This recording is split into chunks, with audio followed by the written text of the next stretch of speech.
Talk about a crusher. Yes! Oh! Are you kidding me? And gone!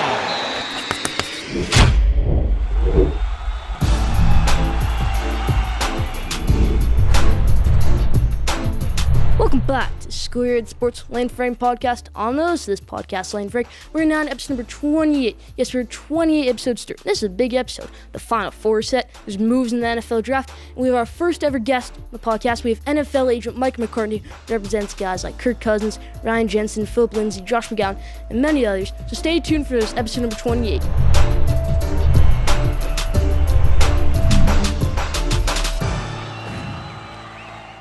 Now, let's start with episode number 28. How we always do with our headlines in the NBA. The trade deadline is gone, and there was a lot of moves made. Victor Oladipo's heading over to the Heat, and Kyle Lowry didn't get traded. Aaron Gordon got traded over to the Nuggets. Nikola Vucevic got traded over to the Bulls, and Fournier got traded over to the Celtics. A lot of moves. Magic made a lot of moves. I like the move they made, getting Wendell Carter Jr., getting RJ Hampton, a couple first-round picks. I like those, but then you also give up players like Nikola Vucevic, Evan Fournier. They didn't get anything for him. They got Jeff Teague and some other pieces, but I think they already cut Jeff Teague. The Magic guy, they are in the rebuild process. It looks like that'd be a nice backcourt in the future with Cole Anthony, RJ Hampton. That would be an awesome backcourt for the future. So they're basically building on it. They're trying to get a rebuild. They're not like the worst team in the NBA. They're not really a bottom 5 team in the NBA this season, so it's going to be interesting to see what draft pick they get. But the Magic, they did make a lot of moves. Kyle Lowry didn't get traded, but the buyout market, maybe it was even bigger than the trade deadline market, because Andre Drummond signed with the Lakers. What a move that was, getting a rebounding machine. Dennis Schroeder actually turned down a 4-year, $84 million extension from the Lakers, but that's besides the point. They get a rim protector. They get a nice guy who can rebound the ball. That's going to complement Anthony Davis and LeBron well when they come back. It's going to be a good big three, I guess. You're going to have Dennis Schroeder at point guard. You're going to have Andre Drummond at center. You're going to have LeBron small forward and AD at power forward. I like the moves the Lakers have made, but the Brooklyn Nets, they put the Lakers to shame with the moves they've made this season. They've gotten James Harden. They've gotten Blake Griffin. And now they add LaMarcus Aldridge. People are going crazy. Why are the Nets doing all these moves? I love it. Do you really think Blake Griffin, he's playing well. I like how he's playing well. But do you really think Blake Griffin's going to be prime Clippers form? No, so stop freaking out that he's an all-star version Blake Griffin. This is a rotation player, Blake Griffin. This is kind of rotation player on LaMarcus Aldridge. Like, good players. Not great players, good players. I like the moves the Nets made, but a lot of stuff happened in the NBA trade deadline. I'll give my top 5 teams in the NBA later on this episode. But let's move to the NFL, where so many moves happened in the draft. The 49ers move up from 12 all the way to 3, and they're going to get something big. They are. They're going to get maybe Mac Jones, maybe Justin Fields. People are saying they're going to get Mac Jones over Justin Fields, which, what are they thinking? Okay, Mac Jones, I love him. He's a good quarterback. Probably the 4th best quarterback in this draft class. I'd probably go, it's tough to rank them all off the top of my head right now. But Justin Fields, he's got to be their guy. Okay, that would work perfectly in the Kyle Shanahan system. They literally skipped, but I don't think they're going to go with Justin Fields. They skipped his pro day, Justin Fields' pro day, to go with Mac Jones. Come on. Mac Jones, great player. I love him. He's going to succeed in the NFL. He's going to be like a good player, not like a superstar. Maybe like Andy Dalton, Phillip Rivers, at best, I'd say. But Mac Jones, I think the 49ers, it was a good move to move up to 3. I've always said, stick with Jimmy Garoppolo. He's your guy, but I guess he's not their guy anymore. He's injury prone. I get it. They're moving off him. Again, number 3 pick. They gave up a lot to get that pick. Good move by the Dolphins. They went down all the way to 12. Now they're moving up all the way to 6. What are the Eagles doing? Okay, Eagles fans, you're going to be so mad. You're thinking, we're going to take Jalen Waddle at 6. Why don't we trade down and get a lot of picks to get Jalen Waddle at 12? But what if the Giants, your division rivals, get him at 11? That's what you got to think about. Eagles. If I'm an Eagles fan right now, I'm furious at Howie Roseman. I'm furious at Eagles management for trading down from 6 to 12. I am. I don't love that move. A lot of moves happened in the NFL draft. That's about for the headlines. Leave your thoughts in the comment section.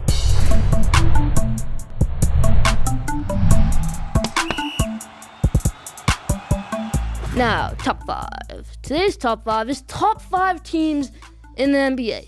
I kind of got a wacky list, but this is my list. If you can comment that my list is terrible, but this is what I think top 5 teams in the NBA are. Number 5, the Sixers. You say they're first in the East. Why do you think they're the 5th best team in the NBA? Because I think they are.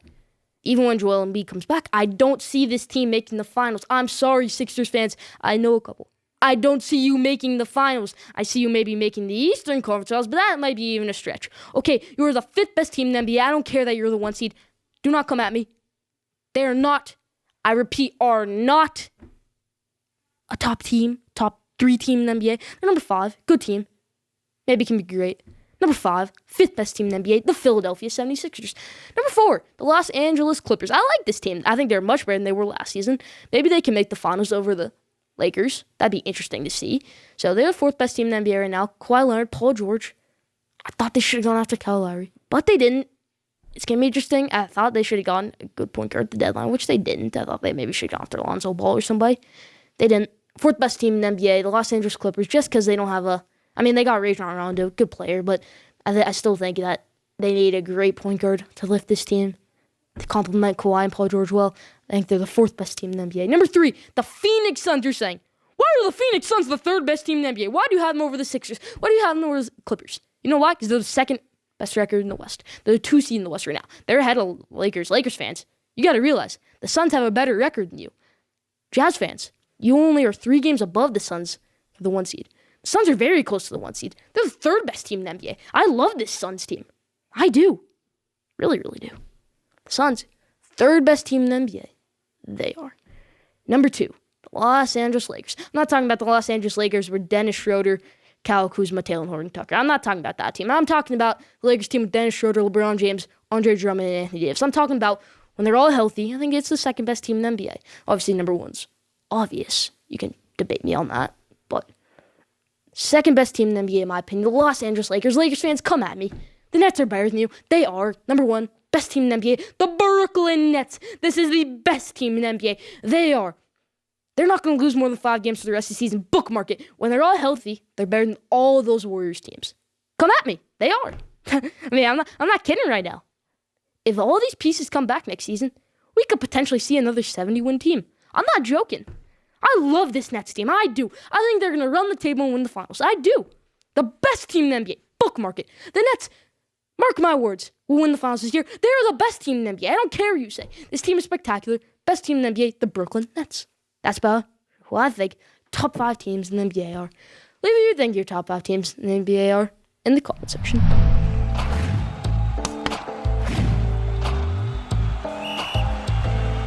All right, now, the first time on this Schoolyard Sports with Lane Frank podcast, we have a guest. We have NFL agent Mike McCartney, who represents guys like Kirk Cousins. He made him the highest paid quarterback at the time in NFL history. He represents Philip Lindsay, new Texans running back, Josh McCown, Ryan Jensen, who was a huge piece of the Bucs Super Bowl run this year, Joe Tooney, who just signed the Chiefs, and so many others.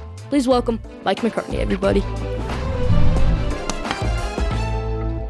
All right, Schoolyard Sports fans, we have a very special guest on today's episode. We have NFL agent Mike McCartney, who represents guys like Kirk Cousins, Josh McCown, Ryan Jensen, who was a huge piece in the Bucs Super Bowl run this year. So we've got Mike McCartney on today's sports podcast, episode number 28. First off, thanks, Mike, for coming on. I know you're a busy guy with free agency and all.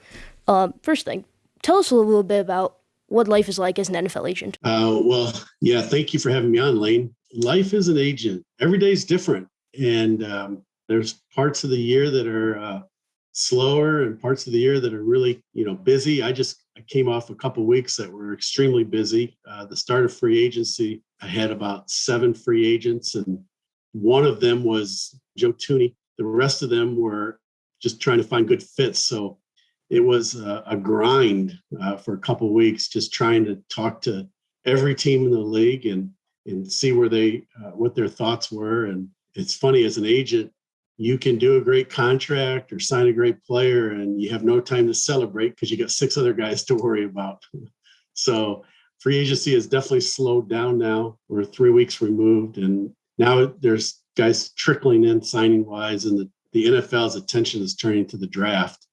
And so that's a whole different animal than free agency for sure. Yep, obviously you brought up Joe Tooney, found a perfect home, Kansas City, but his old team, Patriots. Why do you think a team like the Patriots is spending so much this offseason, getting Jonnu Smith, Hunter Henry, Matthew Judon? Why do you think they're going so crazy in free agency this offseason? Well, I think a couple things. I think the salary cap going down to $182.5 million for the league played a significant role because contracts were going to be suppressed in many cases. I think as we went into free agency, there were going to be maybe 10 or 12 players who would get a normal, big fat contract. But for the most part, there was going to be players were going to lose some money on some of these deals. And I think the Patriots had a lot of cap space and they felt like they could pounce on a market where they didn't have to overpay in many position groups. Also when you're coming off a season, when you miss the playoffs, and there are holes on your roster, there's a sense of urgency. And I just think Bill Belichick he's done this before, maybe not to this extent, and especially not early in free agency, but he through the years has always, been able to be active in free agency and find bargains. It just so happened because of the cap this year, maybe not so much bargains, but he didn't have to overpay a lot of those players like he would in a normal year. Yeah, obviously they brought Cam Newton back, which obviously was unexpected. I think a lot of it has to do with the quarterback situation. Just last year that wide receiver core wasn't the greatest. Now they get a great tight end core in Jonnu Smith, Hunter Henry, and I think their plan, or I think what they hope they do, is go after a quarterback. I know Bill Belichick went to Mac Jones' pro day today. It didn't look like he loved him that much, but it would just be interesting to see how they play it. Maybe they go after Jimmy Garoppolo again. But, Patriots, it's been crazy how they've been spending this offseason. Now, next thing. You represent a guy like Philip Lindsay who grew up in Colorado, went to Colorado for college, was an undrafted free agent, went to the Broncos for 3 seasons, and then this offseason they decided to part ways. What was it like, the process, finding him a new home? And obviously he's with the Houston Texans now. Well, they have a new general manager, George Payton, a good friend of mine. And so when George got hired by the Broncos, we had several conversations about what his a restricted free agent tender would be. When you're a restricted free agent, it means your contract is expired. You are a free agent, but with restrictions. And so the team has to tender a player or offer a 1-year deal at an amount that is agreed upon between the league and the Players Association. So effectively, there's 3 tenders. There's what we call a first-round tender, which is a very high number, over in the fours, for over $4 million a year on a 1-year deal. A second-round tender, which was over $3.3 million a year, and then an original draft tender, which was 2.2 maybe. So in Philip's case, depending on the tender, if he were to sign with another team, then the Broncos could elect to match that contract or not, and they would get the corresponding draft pick. Well, if it was a second-round tender, they would have got a second-round pick. Because he was undrafted, they wouldn't have gotten a draft pick for the low tender. So George and I had spoke several times about which tender, and we made it clear to him that, if the low tender was given, then we were going to look to move on. And of course, that's what Denver did. They alerted us on Monday, the first day of free agency, that they were going to put the low tender on. Had several more conversations throughout the week with George, and finally, Thursday morning, he did say, "Hey, I think we need to do right by Philip and move on and rescind the tender." Well, the problem was we were 4 days into free agency, and that was he could not rescind the tender effectively till 4:00 Eastern when the waiver wire came out. So we really had lost 4 full days of free agency, and some teams who may have been interested Monday or Tuesday were gone. So for Phil, it was really important to be wanted, and where there was a place that had a plan for him. And Houston really separated immediately. We certainly had about 4 or 5 teams that called and started making offers, but Houston was the most aggressive, and just felt like, with a looming 17-game schedule, to have a Mark Ingram and a David Johnson in the backfield, 2 guys that probably complement what Phil brings, that could be a really effective backfield, especially over a 17-game schedule. So a day later on Friday, we came to an agreement with Houston, and Phil is super excited. He can't wear number 30 anymore. He's got to go to number 24. So that'll be a difference for him, but he's definitely excited, and it's bittersweet. He loves Colorado. He calls himself the Colorado kid. So to leave Colorado for the first time in his life is both exciting and there's anxiousness to it. So, but he's, as you probably know, Lane, he is a competitive sucker now, and the Houston Texans are going to get a guy with his hair on fire, and that's a lot of hair. Yeah, I thought they had already had their free agent running back Texans. They went after Mark Ingram. That's going to be an awesome running back room to see. Mark Ingram, Philip Lindsay. I mean, Phillips, he's bounced around. He's had injuries in the past years, but his rookie year, he was awesome. I mean, he made the Pro Bowl as an undrafted rookie. I mean, it's going to be interesting to see that Texans team this year. I'm excited to see Philip Lindsay on the Texans this year. Me too. Yeah. What's been the most interesting deal you think you've had to make in your career? Probably the Kirk Cousins contract. Yeah. Guaranteed money. Yeah, there's only been one veteran contract fully guaranteed, and to have a quarterback go to the market, a starting quarterback is such a rare thing. And so when he had finished his 6th year in Washington, he had coming off 2 years where he had received the franchise tag, to be able to just talk to different teams and get a feel for what kind of fit it would be. That process alone was fun and interesting, but then to parlay all that into a 3-year fully guaranteed deal, that's certainly the one that's gotten the most attention of the contracts I've done. So yeah, I mean, Kirk Cousins, I was kind of surprised when he went to the Vikings, but I'm excited. Congratulations on getting him an extension last year, 2 years. But I hope I think they're gonna have a great season this year, the Vikings, with that new receiving core, Justin Jefferson. It's gonna be exciting to see the Vikings this season. Now, obviously, the NFL announced today they're making the 17-game season. It was kind of expected. Some people have came out saying, Alvin Kamara says he hates it. I mean, are you opposed to the new 17-game season? Like, from what you've heard around the league, are you opposed to the 17-game season, the new one, or are you for it? I mean, honestly, it almost doesn't matter. When we did the new CBA a year ago in March, and the players were the ones that voted for the new CBA, everyone knew at that point a 17th game was coming. Now, on top of all of that, we're coming off a COVID year where the league lost $3.5 to $4 billion in 2020, and yet not one player suffered from a contract loss in 2020. Everybody made the same dollar. So you knew that going forward, the league's got to make up this money. And it was just a foregone conclusion we were going to have a 17th game. I do think it'll take its toll on players. And, I think playoff implications. Yeah, and depth for teams is going to be really important. And guys are going to have to be really smart about how they take care of their bodies.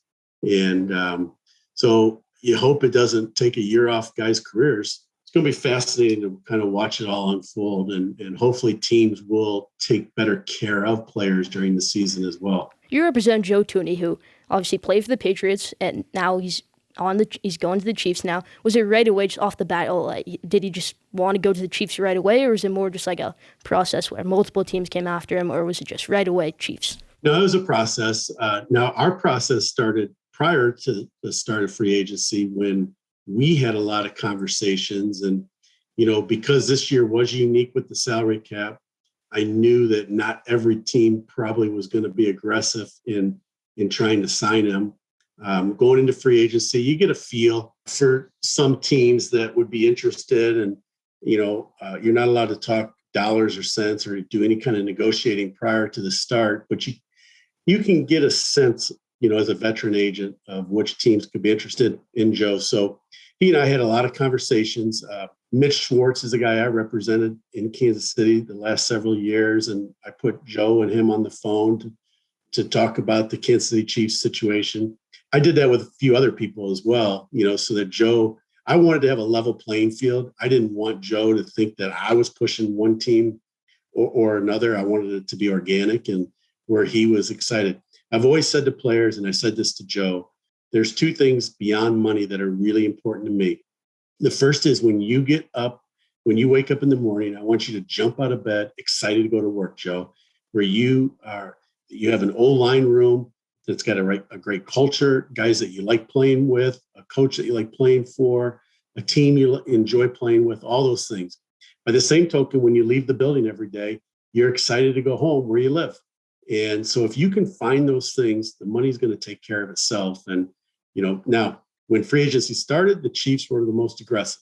They called right away, and they made it really clear that Joe was a priority and that they were going to do what it took, whatever it took to get the right contract. And they weren't going to just go on to plan B. And so they sent the right message through me. We're serious. We actually ended up getting the deal done in just under 4 hours. Yeah, when the Chiefs cut Eric Fisher and Metro Shorts right about free agency started, everyone thought they were crazy because they're cutting their offensive line. But then they pick up Joe Tooney, obviously, which is an awesome pick. I think, yeah. And then they get Kyle Long, get him out of retirement. So the Chiefs, obviously, they're trying to rebuild their offensive line. I like the moves they've made this offseason. One last thing, and I'll let you go. What would you say to a kid who wants to be an NFL agent, a sports agent growing up? What advice would you give them? Well, I think that a couple things. One, to be an NFL agent, you have to get an advanced degree. So know that on the front end, that you have to, beyond graduating in college, you have to go get a master's or a law degree or something to that effect. I would say, secondly, the NFLPA has a really good website, nflpa.org. I would familiarize myself with all that the NFLPA has to offer and in the different ways that they are involved in the process. Thirdly, I would really study the game. Being an agent is so much more than contracts. We do have to know the game of football. We have to have relationships with people at all levels, coaches, scouts, general managers, media, doctors, trainers. And so the more you can just study the business, and understand how it all works. The NFL is in some ways, a very complicated business. So I think when you're young and you do have a strong interest in being an agent, read up as much as you can. There are certain writers, Albert Breer, Adam Schefter, Tom Pelissero, Mike Garafolo, Ian Rappaport, Jason Locafora. There's certain guys that have their pulse in this league, and I'm sure I just forgot a few that hopefully they're not going to be mad at me. But, I would read everything. Peter King every Monday writes a great article like Albert Breer does. I would just immerse myself in knowing the business of the NFL. It's one thing to know the game, and that's very important, as I said, but also to know the business of the NFL. And then, you got to build relationships. You got to find a way to, meet the right people so that if you go out on your own, which is extremely difficult, I don't know if I would recommend that, but you have relationships. But more importantly, if you join an agency, you can build those relationships where they welcome you, and that takes time, in order to do that. So it can be a fun and rewarding career if you align yourself with the right players. And if that doesn't mean the guys that make the most money, but the type of people that fit who you are. And that's always been my emphasis. I want really good guys. I want team captains. I want guys that I can bring in around my family. So, those are just some of the things that off the top of my mind. And, if it's you, Lane, good luck, man. Thank you. That's great insight. Thanks. Great advice. Thank you so much for coming on, Mike. You're welcome. It was fun, man. Look forward to talking in the future. Still more to come on episode number 28.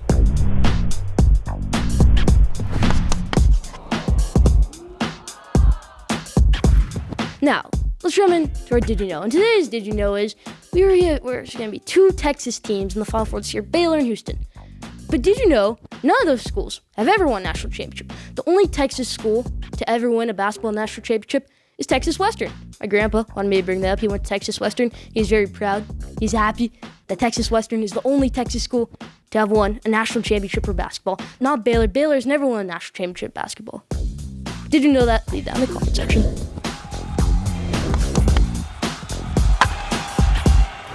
Now, around the bases. When was the last time we did around the bases? When spring training started, when Trevor Bauer signed with the Dodgers? But opening day, it's just right around the corner. It's here. Baseball is back, everybody. Like it never left. Now, around the bases, my MLB preseason award predictions. Let's hop right into it. Who's going to win MVP in the NL? My pick is Mookie Betts on the reigning champions, the Los Angeles Dodgers. I think he's going to win MVP. Last year was an adjustment to Los Angeles. He's good now.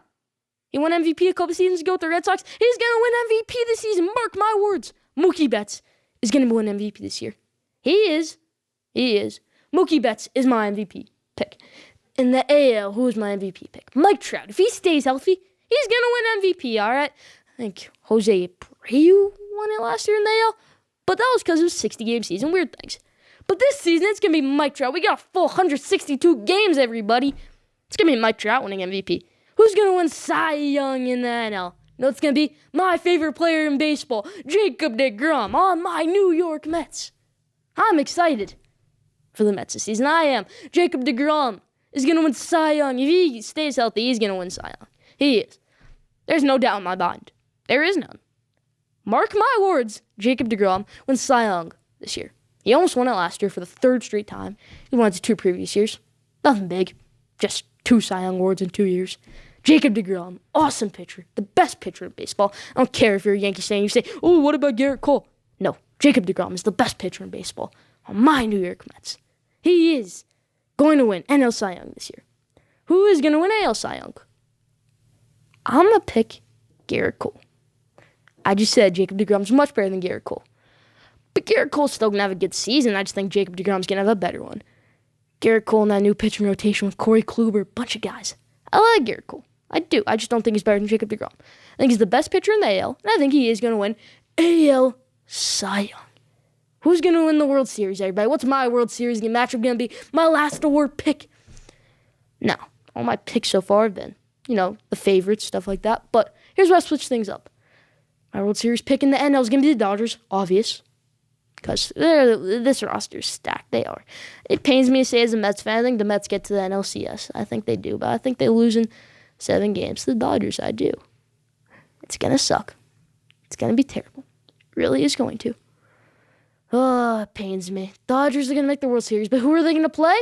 Here's where I shock a couple of people. The Minnesota Twins. You're saying, whoa. Minnesota Twins making the World Series? Oh, yeah. The Minnesota Twins are going to make the World Series. I don't care if you're a Yankees fan. I don't care if you're an Astros fan. I don't care if you're a Rays fan. You have no shot this year. Even last year. Last year, you trade all your pieces. You trade Blake Snell. You trade other guys. No. The Minnesota Twins, they're going to make the World Series this year. They are. And in that World Series matchup, Dodgers-Twins, I have the Dodgers taking it home in 5 games. Give me the Dodgers winning the World Series this year. That's my pick to win the World Series. I think they're reigning champions. Repeat. I do. Dodgers win the World Series this year. But Dodgers versus Twins is my World Series prediction. Leave your MLB award season predictions in the comment section. Leave a thumbs up on the video if you're excited for MLB to come back opening day. That's about for Around the Bases this week.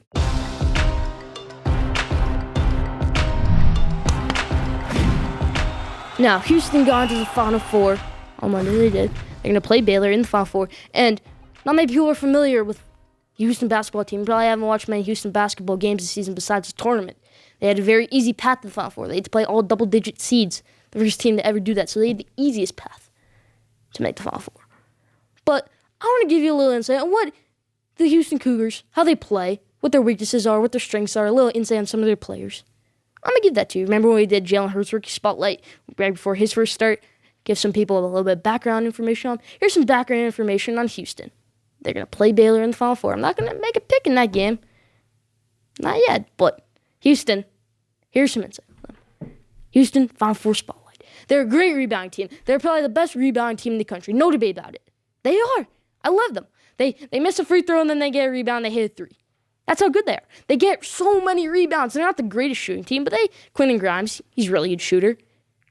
Dejan Giroux, they've got great shooters on this team. Really, really good team. Great rebounding. And I want to say it again. When I say great rebounding, I mean outstanding rebounding. The best rebounding team in the country. Their point guard, Quentin Grimes, transfer from Kansas, can shoot the lights out. He pretty much hit the dagger, I could say, in that Oregon State game because Oregon State tied it up with like a minute left and then he hit 3 to go up 3 and then it kind of just got imbalanced out there. And then Quentin Grimes, amazing player. Dejan Giroux's been playing with an injury hip pointer and he's been playing amazing. They've got toughness, this team. Kelvin Sampson, what team this is. They've got grit, this team. This team's good. I like this team. They are. Toughness, grit, Quentin Grimes, some shooting on the corner a little bit, on the wing. This team, good defense. Not the best defensive team, but good defense. Great team, Houston. They are. That's why they're in the Final Four. That's why they are. I picked Illinois to beat Houston in the Elite Eight on our March Madness special, but Illinois got bounced in the second round. Houston made the Final Four. They did. They're going to play Baylor. And I think Baylor wins that game, but very, very close. I'm going to say 67 to 63. Baylor, really, really good team. I think Baylor makes the national championship. I do. But Houston, very, very good team. don't think that just because they play in a weak conference is why, and they had an easy path to the Final Four, that they're not a good team. They are. That's some insight on Houston, giving you some background information on this team led by Kelvin Sampson, Quinn Grabs, Dejan Drew. That's about for Final Four Spotlight this week. Leave your thoughts in the comment section.